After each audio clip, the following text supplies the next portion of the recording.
शाहरुख खान, बॉलीवुड का बादशाह, अपनी अदाकारी, अपने करिश्मे और अपने खूबसूरत घर मन्नत के लिए जाने जाते हैं। मन्नत सिर्फ एक घर नहीं, एक लैंडमार्क है, कामयाबी की निशानी है, लाखों लोगों के सपनों का प्रतीक। बैंडस्टैंड, मुंबई में मन्नत अपनी शान से खड़ा है। 6 मंजिला ये घर कई तरह की वास्तुकला का मिश्रण है, आर्ट डेको और न्यू क्लासिकल डिजाइन का मिला जुला रूप। मन्नत दौलत और शौक का प्रतीक है। ये एसआरके के सफर को भी दिखाता है, कैसे वो एक आम जिंदगी से सुपरस्टार बने। मन्नत सिर्फ शाहरुख, उनकी पत्नी गौरी और उनके बच्चों का घर नहीं है, यहाँ उनका ऑफिस भी है, रचनात्मकता का अड्डा। यहाँ हमेशा कुछ न कुछ होता रहता है, फिल्मों की शूटिंग, स्क्रिप्ट रीडिंग, पार्टीज। मन्नत अपने आप में एक दुनिया है। एसआरके के फैंस के लिए तो मन्नत किसी तीर्थ से कम नहीं। हर रोज उनके चाहने वाले मन्नत के गेट के बाहर जमा होते हैं, अपने चहेते स्टार की एक झलक पाने की उम्मीद में। उनके जन्मदिन पर तो भीड़ और भी बिया चढ़ जाती है। लोग किंग खान पर अपना प्यार बरसाते हैं। मन्नत स्टारडम की ताकत का जीता जागता सबूत। ये उस प्यार और दीवानगी की निशानी है जो एसआरके को मिलती है। मन्नत का इतिहास भी बड़ा दिलचस्प है। इसका नाम हमेशा से मन्नत नहीं था। पहले इसे विला वियना कहा जाता था। यह घर 1920 के दशक में बना था। इसके पहले मालिक एक पारसी बिजनेसमैन केकू गांधी थे। उन्होंने ये आलीशान घर अपनी मां के लिए बनवाया था। सालों से यह घर कई हाथों से गुजरा। नरीमन दुबाश इसके अगले मालिक बने।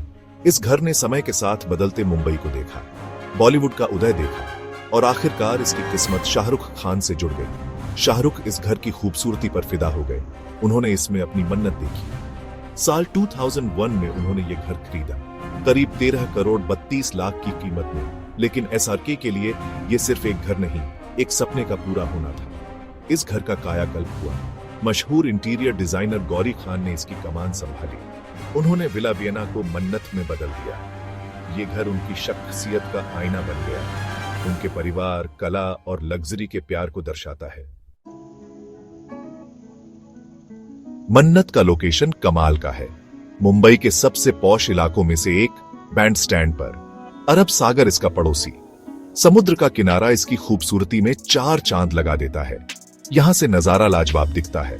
मन्नत का लोकेशन इसीलिए भी खास है क्योंकि ये एक और ऐतिहासिक बंगले केकी मंजिल के बगल में है। ये केकू गांधी के नाना मानेकजी बाटलीवाला का घर था। मानेकजी बाटलीवाला मुंबई के इतिहास में एक बड़ा नाम थे। बैंड्रा अलग अलग संस्कृतियों का संगम है। यहाँ फिल्मी सितारे, बड़े बिजनेसमैन और कलाकार रहते हैं। मन्नत का लोकेशन एसआरके की कॉस्मोपॉलिटन पर्सनालिटी को दर्शाता है। वो हर तरह के लोगों को अपनाते हैं। ये लोकेशन मन्नत की कीमत और भी बढ़ा देता है। कई लोग ऐसे घर के लिए तरसते हैं, लेकिन एसआरके के लिए ये सिर्फ एक पता नहीं, एक सुकून की जगह है, जहां वो खुद हो सकते हैं, जहां वो आराम कर सकते हैं। मन्नत का फिल्मी दुनिया से भी गहरा नाता है। एसआरके का घर बनने से पहले यह फिल्मों की शूटिंग के लिए इस्तेमाल होता था।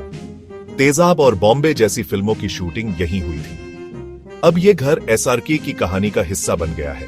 उनकी फिल्मों में, उनकी जिंदगी पर बनी डॉक्यूमेंट्रीज में यह घर नजर आता है। मन्नत एसआरके ब्रांड से अलग नहीं किया जा सकता। फैंस मन्नत पर एक और वजह से आते हैं। वो एसआरके की फिल्मों के सीन रिक्रिएट करना चाहते हैं। गेट के बाहर पोज देते हैं, सेल्फी लेते हैं। मन्नत बॉलीवुड का एक लैंडमार्क है। ये उम्मीदों का प्रतीक है, लाखों लोगों के सपनों को दिखाता है। ये बताता है कि मेहनत और लगन से सब कुछ मुमकिन है। ये याद दिलाता है कि दिल्ली का एक लड़का भी मुंबई की स्काईलाइन का हिस्सा बन सकता है।